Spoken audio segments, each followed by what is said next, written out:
Keep out of Dad's Gala. My brother threatened you. You'll destroy us." That night, his top investor spotted me and gasped, "Miss Harper, you're Richard's daughter?" And the ballroom fell dead silently. The text hit my phone like a gunshot in the dark. "Show up at Dad's 65th Gala, and I'll ruin you. Security's armed." My brother Nathan's words burned into the screen, each letter a fresh jab to the gut. I stood in my office, 30 stories above San Francisco's glittering skyline, the Golden Gate Bridge a faint smudge through the fog. My fingers tightened around the phone, the sapphire locket at my throat. Mom's last gift, cool against my skin. Nathan thought he could scare me off. He thought I was still the little sister he could bully into silence. He had no idea who I'd become. I tossed the phone onto my desk, where a Forbes plaque gleamed. Innovator of the Decade, Emily Langston. Langston, not Harper. I'd shed my father's name like a snake sloughs off dead skin, back when I walked away from his empire and his expectations. 8 years ago, I turned down a gilded CFO title at Harper Tech Solutions, his semiconductor juggernaut, because I didn't want a throne handed to me like a party favor. I wanted to build something real, something mine. And I had VoltCore Innovations, a $6,800,000,000 zero-cent AI energy titan that was rewriting the rules of sustainable power. Nobody knew Emily Langston was Emily Harper. Not Nathan, not my stepmother, Victoria, not even my father, Richard, the man whose birthday gala tonight was the talk of Silicon Valley. Another ping. Victoria this time, her words dripping with that polished venom she'd perfected. "Stay away, Emily. Your chaos could tank our $2 billion zero-cents merger." Chaos. That's what they called it when I dared to dream bigger than their boardroom cages. I could almost hear her now, clinking champagne flutes at the Regency Grand, whispering to senators and tech moguls about the disappointing daughter who'd thrown away her legacy. If only they knew the truth. Their precious Harper Tech, bleeding $3 billion zero cents in market share, was a dinosaur gasping for air. And my fusion cells? The AI-driven tech every manufacturer from Tesla to Boeing was scrambling to license were the only thing that could save it. I glanced at the clock. 6:45 p.m. The gala started in an hour, and at 9:00 p.m. sharp, Charles Vanguard, the billionaire kingmaker of Vanguard Ventures, would announce our takeover bid. I'd step out of the shadows, reveal myself as VoltCore's CEO, and seize control of Harper Tech. My father had been begging for a meeting with Ms. Langston for months, clueless that the elusive genius he was chasing was the daughter he'd disowned. Tonight, I'd walk into his world and turn it upside down. But first, I had to survive getting there. I slipped into a crimson gown, sleek and understated, no logos or flash, just power in every seam. The sapphire locket gleamed against my collarbone, a reminder of Mum's dying words, "Forge your own path, no matter the cost." She'd given it to me when I was 17, before cancer stole her away, back when I was still the golden child Dad paraded at tech conferences. I grabbed my clutch, slid my phone inside, and headed for the elevator. My COO, Michael Chen, had texted earlier. "Everything's set. Vanguard's locked in. You sure about this?" I'd replied with 2 words. "It's time." The San Francisco streets were a tangle of dusk and neon as my driver, Sam, pulled the Bentley onto the Bay Bridge. I leaned back, replaying Nathan's threat. Armed security? He wasn't bluffing. The Harper family didn't just play dirty. They played to win. I'd seen it in boardrooms, in whispered deals, in the way they'd erased me from their story after I left. But I wasn't the naive 22-year-old anymore. I'd built VoltCore from a garage lab to a global force, outsmarting rivals who'd tried to steal my patents, sabotage my prototypes, even hack my servers. Nathan thought he could intimidate me. He was about to learn how wrong he was. A low hum snapped me out of my thoughts. Sam's eyes flicked to the rearview mirror. Miss Langston, we've got company. I turned, my pulse kicking up. A black SUV loomed behind us, its tinted windows swallowing the bridge's lights. It accelerated, closing the gap, its grille a predatory snarl. "Lose 'em," I said, my voice steady despite the adrenaline flooding my veins. Sam floored it, the Bentley surging forward, but the SUV matched us, weaving through traffic with chilling precision. My mind raced. Nathan? A competitor? Someone who knew my plan? The SUV swerved, cutting off a sedan to our left, then lurched toward us. Metal grazed metal with a sickening screech, and the Bentley shuddered. "Hold on!" Sam shouted, jerking the wheel. We skidded toward the bridge's edge, the guardrail inches away, the black water of the bay yawning below. My heart slammed against my ribs, but I forced myself to focus. "Sam, take the next exit," I yelled. He nodded, feinting left, then cutting right, slipping through a gap in traffic. The SUV overshot, tires squealing, and for a moment we were clear. Sam gunned it toward the off-ramp, the city skyline swallowing us as the SUV vanished in the distance. I exhaled, my hands trembling slightly. "You okay, Miss Langston?" Sam asked, his knuckles white on the wheel. "I'm fine," I lied, checking my phone. No new messages, but the clock read 7:20 p.m. I was cutting it close. Whoever was in that SUV wasn't just tailing me. They wanted me off the board before the gala even started. The question was why. We pulled up to the Regency Grand, its marble facade glowing under a canopy of chandeliers. Valets in crisp uniforms swarmed the entrance, where Lamborghinis and Teslas lined up like trophies. I stepped out, smoothing my gown, the locket a quiet anchor against the storm in my chest. A valet reached for my clutch, but I froze when his gloved hand brushed mine. Tucked into my purse was a folded note, its edges sharp as a blade. I hadn't felt anyone near me. My eyes darted to the valet, but he was already moving to the next car, his face blank. I opened the note, my breath catching. "Leave now, or you won't leave alive." The words hit like a slap, but I crumpled the paper and shoved it into my clutch. No time to panic. I squared my shoulders and strode toward the entrance, where a crowd of Silicon Valley's elite spilled across the steps. CEOs in bespoke suits, influencers snapping selfies, politicians angling for photo apps. The air buzzed with money and ambition, the kind of energy that could make or break empires in a single handshake. And tonight, I was here to break one. Lauren, Nathan's wife, stood at the check-in table, her blonde hair swept into a flawless updo, a tablet glowing in her manicured hands. She was the gatekeeper, the one who made sure only the right people got past the velvet rope. When she saw me, her smile froze, her eyes widening like she'd seen a ghost. "Emily," she stammered, her voice barely above a whisper, "you can't be here. Nathan said—" "Good evening, Lauren," I cut in, my tone ice-cold and precise. "Check your list. I'm invited."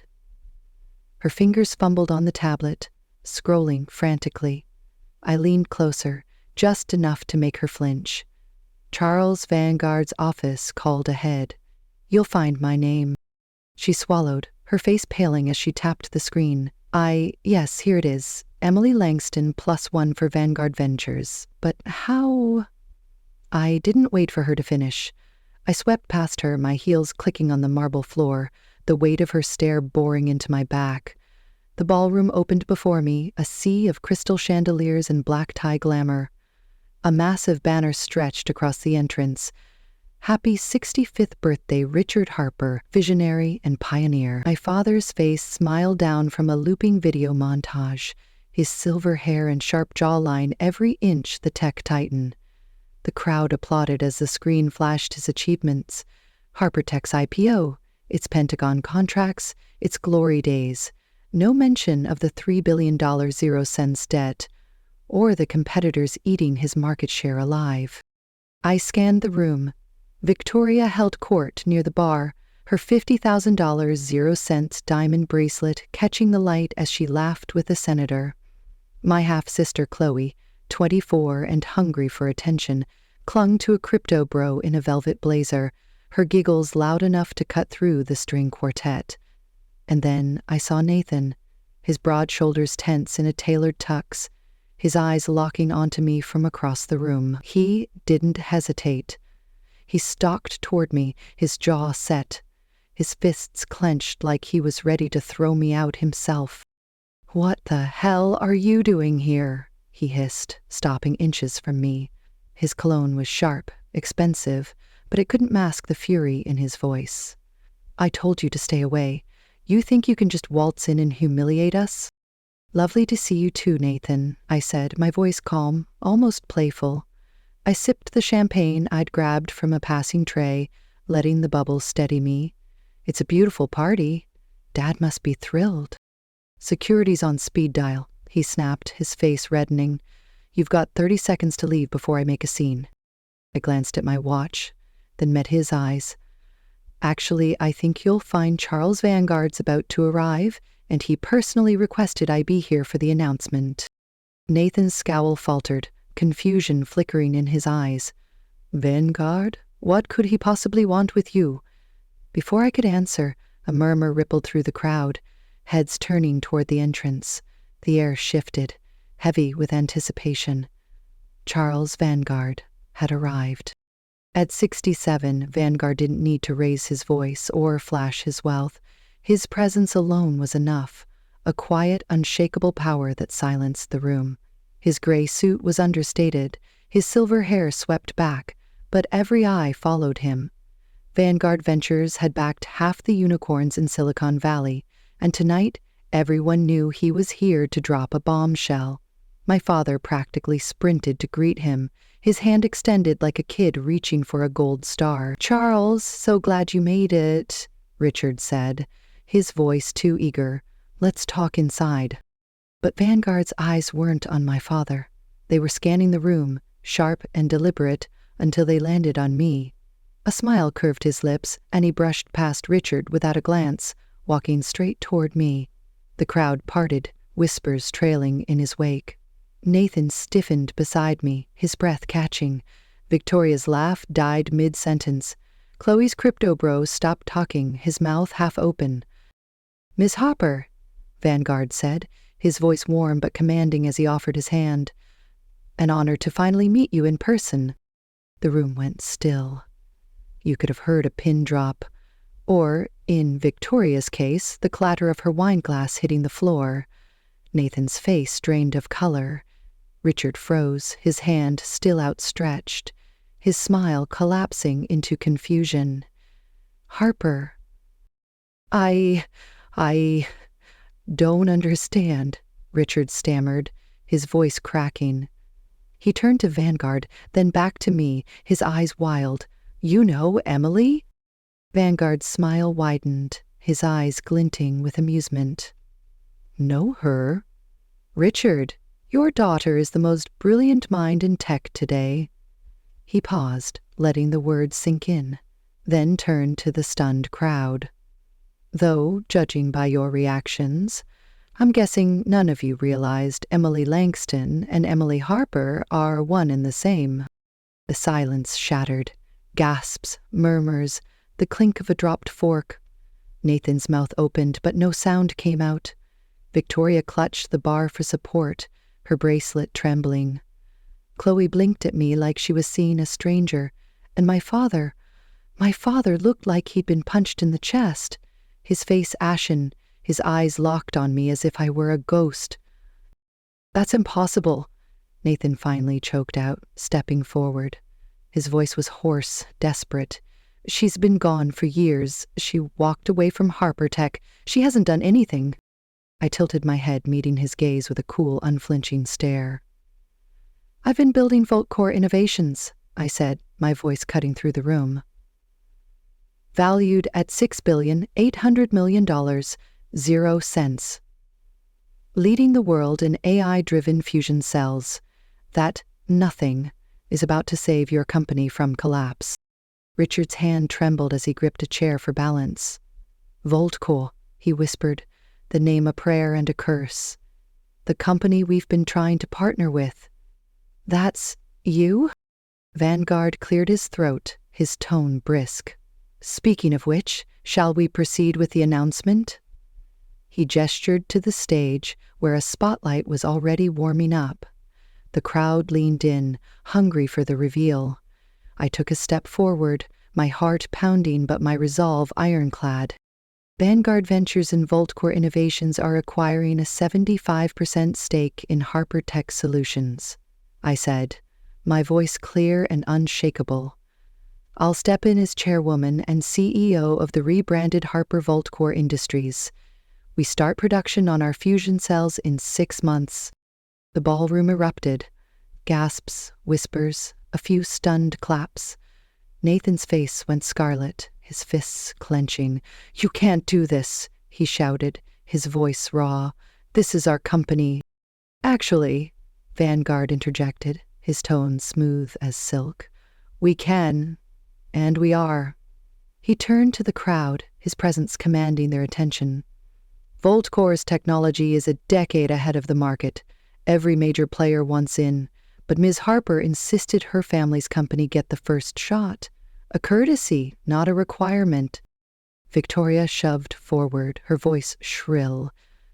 "Richard, you can't let her take everything. She'll destroy what we've built." I laughed softly, the sound sharp enough to make her flinch. "What you've built? A company drowning in debt? Clinging to outdated chips while the world moves to AI? HarperTech's 3/4 from bankruptcy, Victoria. I'm not destroying it. I'm saving it." Richard's stoic facade cracked, his eyes flickering with something I hadn't seen in years. Regret, maybe, or realization. "Emily," he said quietly, stepping closer. "We can talk about this, please." "Now you want to talk?" I asked, my voice low but firm. I held his gaze, letting the weight of 8 years settle between us. "When I showed you my AI prototypes, you told me to stick to spreadsheets. When I said the future was fusion energy, Nathan called my designs science fair projects. When I left to start Voltcore, Victoria said I was abandoning my family. Well, I didn't abandon anything. I built something that matters. And now, I'm here to save the company that never thought I was worth listening to." The crowd was silent, hanging on every word. Vanguard watched, his expression unreadable but his eyes sharp. Nathan grabbed Richard's arm. "Dad, you can't be serious. She's bluffing." Richard shook him off, his voice sharp. "Be quiet, Nathan." The words cut through the air, and Nathan flinched like he'd been slapped. Richard turned back to me, really looking at me for the first time in years. "The fusion tech," he said softly. "It's really yours?" I nodded, pulling out my phone and tapping into Voltcore's secure system, a hologram projected above the device. Dozens of patent filings, schematics, AI, algorithms, all stamped with my name. "Every cell design, every neural network, every breakthrough," I said, meeting his eyes. "While you were pitying me, I was reshaping the industry." His hands shook as he took the phone, his eyes scanning the display. Confusion gave way to awe, then to something heavier, guilt. His eyes glistened, and for a moment I saw the father who'd once believed in me, before ambition and pride tore us apart. "Save it," I said gently but firmly. "We'll talk about the past later. Right now, I need to know. Are you ready to follow your failure of a daughter?" Vanguard stepped forward, holding out a pen and a crisp folder. "The contracts are ready, Richard." The room held its breath. Richard hesitated, his gaze locked on mine, then took the pen. His signature scratched across the page, each stroke louder than the last. Victoria gasped, her hand flying to her mouth. Nathan turned and stormed out, dragging Lauren behind him. Chloe stared at me, her expression unreadable, like she was seeing me for the first time. "Ladies and gentlemen," Vanguard announced, his voice booming across the ballroom, "please join me in welcoming the new chairwoman and CEO of Harper Voltcore Industries, Ms. Emily Harper." The applause was slow, uncertain, but it grew, a wave of sound that crashed over me. I stood tall, the sapphire locket warm against my skin, my mother's words echoing in my mind. I'd followed my path, and it had led me here. not as the daughter they'd wanted, but as the woman they'd never seen coming. The rest of the gala blurred. Handshakes, congratulations, reporters jockeying for quotes. I slipped onto the terrace, needing air, needing space. The San Francisco skyline sparkled below, the bay a dark mirror reflecting the city's lights. I touched the locket, grounding myself in the moment. I'd done it. I'd taken back what was mine, not out of revenge, but out of necessity. Harper Tech would survive because of me, and maybe, just maybe, my family would finally see me. Footsteps broke the silence. I turned to find Richard, his face lined with exhaustion, his eyes searching mine. "That night," he said quietly, stopping a few feet away, "you showed me your first AI model. I didn't even look at it. I didn't turn away." "No," I said. "You didn't." He swallowed, his voice barely above a whisper. "I was wrong, Emily. About everything." I looked at him, really looked at him, and saw not the titan who'd dismissed me, but a man who'd finally glimpsed his own mistakes. "Can you forgive me?" he asked. I brushed the locket, Mom's words steadying me. "That depends," I said softly. "Are you ready to learn from me?" He nodded, his eyes brimming with tears. "Teach me," he said. I didn't answer. Not yet. The night was young, and the real work was just beginning. I'd built Volcor from nothing, faced down threats, outsmarted enemies. But this was different. This was family, and family cuts deeper than any rival. As I looked out over the city, I knew one thing for sure. The gala was just the opening act. The real fight, the one that would define me, was still to come. The Regency Grand pulsed with the kind of energy that could ignite a fortune or snuff one out in a single breath. Champagne flutes clinked like tiny bells, their golden bubbles catching the chandelier light, while whispered deals slithered through the crowd. Mergers, betrayals, power plays disguised as small talk stood at the edge of the ballroom, the sapphire locket at my throat a quiet tether to my mother's memory. My crimson gown, a deliberate contrast to the sea of black tuxedos and muted silks. I was an outsider in their world, and I wanted them to feel it. Across the room, Victoria held court like a queen, her $50,000 0-cents bracelet flashing as she gestured to a senator, her laugh sharp enough to cut glass. My half-sister Chloe, barely 24, draped herself over a crypto-billionaire, her eyes wide with calculated adoration as she tossed her hair and giggled at his every word. They were the perfect picture of the Harper dynasty, polished, untouchable, oblivious to the cracks in their empire. But I saw the truth. Harper Tech Solutions, my father's once mighty semiconductor giant, was a house of cards teetering on a $3 billion 0-cents debt. And I, Emily Harper, disowned, dismissed, erased, was the only one who could keep it standing. Nathan's voice sliced through my thoughts, low and venomous. "I'll have you dragged out in handcuffs." He loomed over me, his tuxedo pristine but his face twisted with rage, the kind that had simmered for 8 years since I walked away from Harper Tech. My brother, the golden son, had always been Dad's enforcer, guarding the family name like a rabid dog. Tonight, I was the threat he couldn't control. I met his glare, my voice cool as steel. "Charles Vanguard wants me here. Check your facts." Before he could spit another threat, a waiter approached, his tray balanced with a single flute of champagne. "For you, ma'am," he said, his eyes darting away too quickly. I took the glass, my instincts prickling. The liquid shimmered, but something was off. A faint cloudiness at the edges, a chemical sheen. I'd spent years in labs, analyzing compounds, spotting anomalies. This wasn't champagne. It was a sedative, maybe worse. My pulse quickened, but I kept my face neutral. Nathan was still glaring, oblivious. I glanced at the waiter, now retreating into the crowd, his tray empty. A setup. I set the flute on a passing tray and swapped it for another, my movements smooth, unnoticed. You were saying? I prompted Nathan, sipping the new glass, the bubbles sharp and clean. He opened his mouth, but the room shifted. A collective inhale, a turning of heads. Charles Vanguard had arrived. At 67, he was a legend, his gray suit understated, but his presence a gravitational force.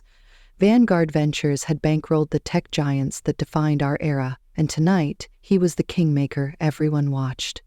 My father, Richard, practically tripped over himself to reach him, his hand outstretched, his smile too wide. "Charles, welcome," he said, voice thick with desperation.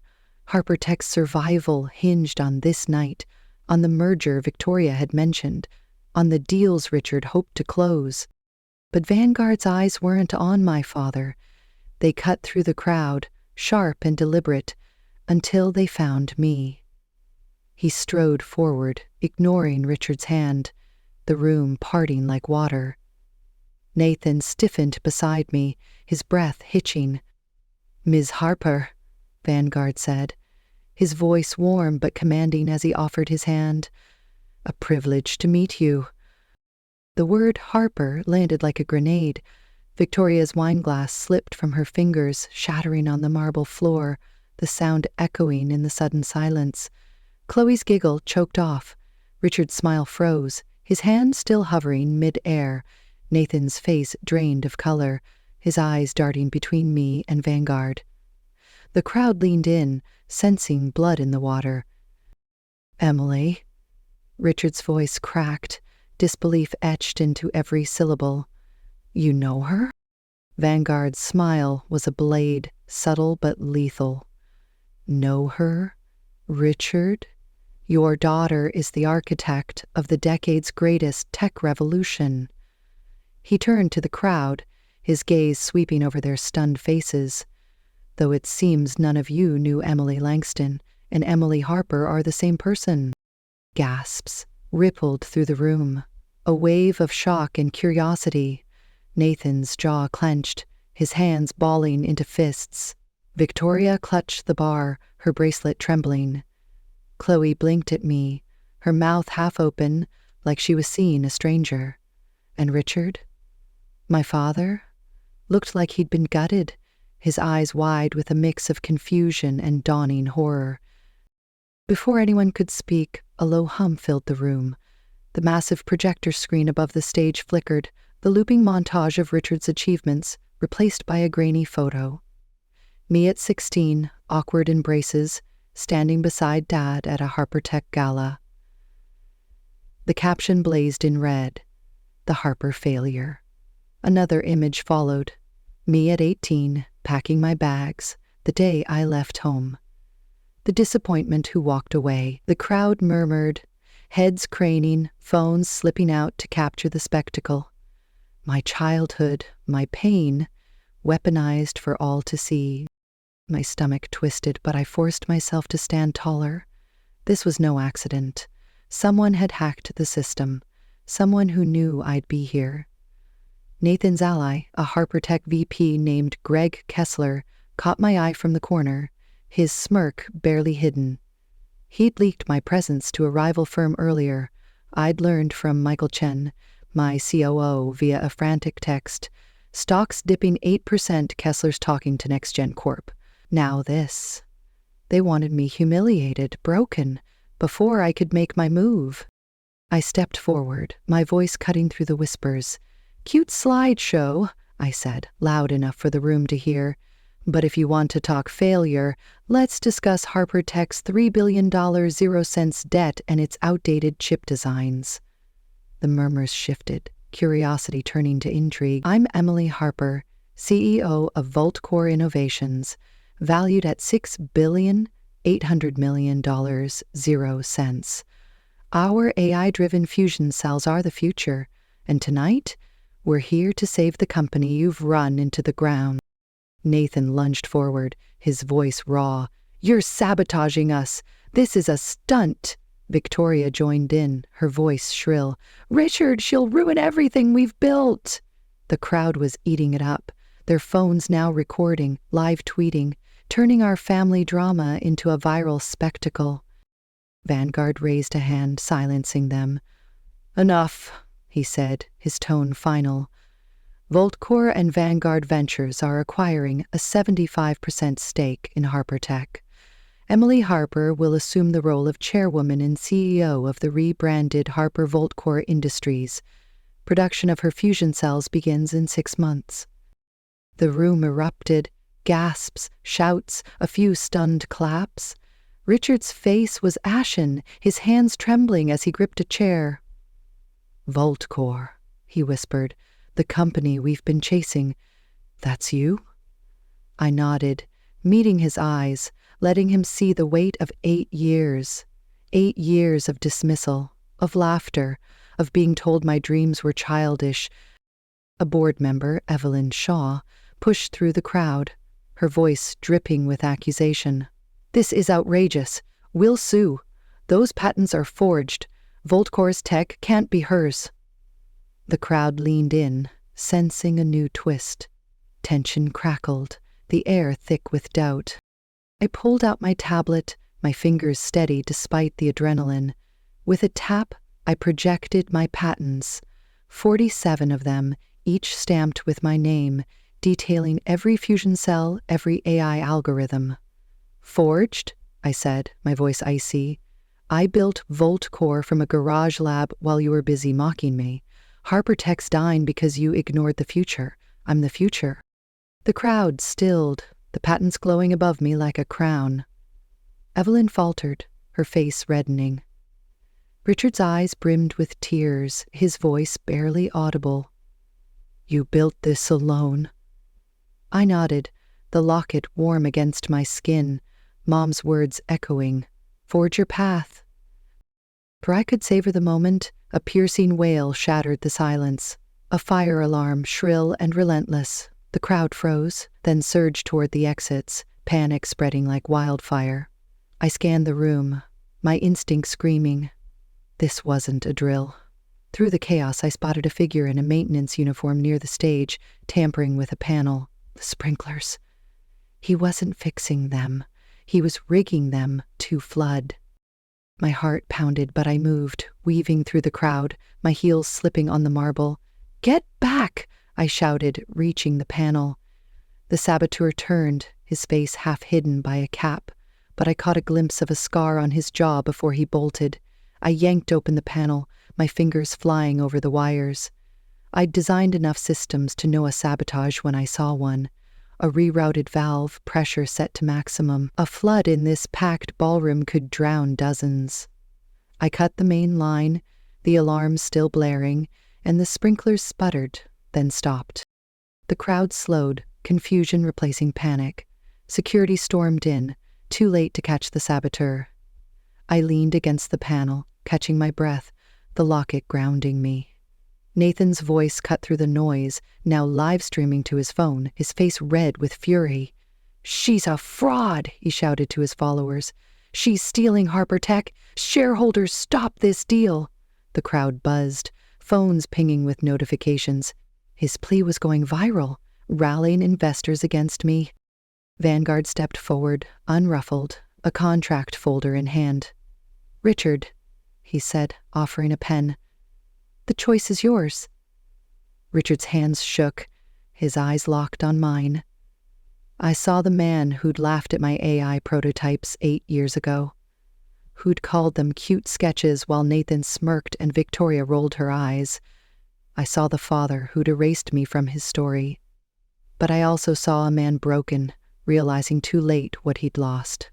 He signed, the pen scratching like a blade. Nathan's live stream cut off as he stormed out, vowing, I'll burn Voltcore down! Victoria's gasp was audible, her face crumpling. Chloe, silent until now, whispered, You stole it, didn't you? Her jealous rumor that I'd plagiarized Voltcore's tech spread through the crowd like poison, amplified by her crypto bros' tweets. A journalist cornered me, her recorder thrust forward. Ms. Harper, sources claim Voltcore's hiding dark secrets. A whistleblower's talking. Care to comment? Her words hit like a punch, but I kept my face neutral. A whistleblower? Who? And what did they know? I brushed past her, my mind racing, but Vanguard's voice boomed, pulling the room back. "Ladies and gentlemen," he announced, "welcome the new chairwoman and CEO of Harper Voltcore Industries, Emily Harper." The applause was tepid, uncertain, but it grew, a reluctant acknowledgement of my victory. I touched the locket, Mom's strength steadying me. I'd won the battle, but the war was just beginning. Later, on the balcony, the San Francisco skyline glittered below, the bay a dark mirror. I stood alone, the night air cool against my skin, when Richard's footsteps approached. "I was wrong," he said, his voice raw. "I dismissed your dreams. I didn't see you." I turned, meeting his eyes, seeing not the Titan, but the man, frail and regretful. "Can you follow my lead?" I asked. He nodded, broken but earnest. "Teach me." The next morning, I walked into Harper Voltcore's headquarters, the glass towers gleaming under the California sun. A new slogan adorned the entrance: "Powering tomorrow today." In my office, once Richard's, sunlight spilled across the desk where a package waited. Inside was my mother's journal, its pages worn, a note in her handwriting: "Emily, you are the future." I held it close, the locket warm against my chest, and knew this was only the beginning. To anyone reading this, I say, build relentlessly, even when doubted. Your vision is enough. And if you've ever been dismissed, erased, underestimated, keep going. The world may not see you yet, but when it does, it'll never forget.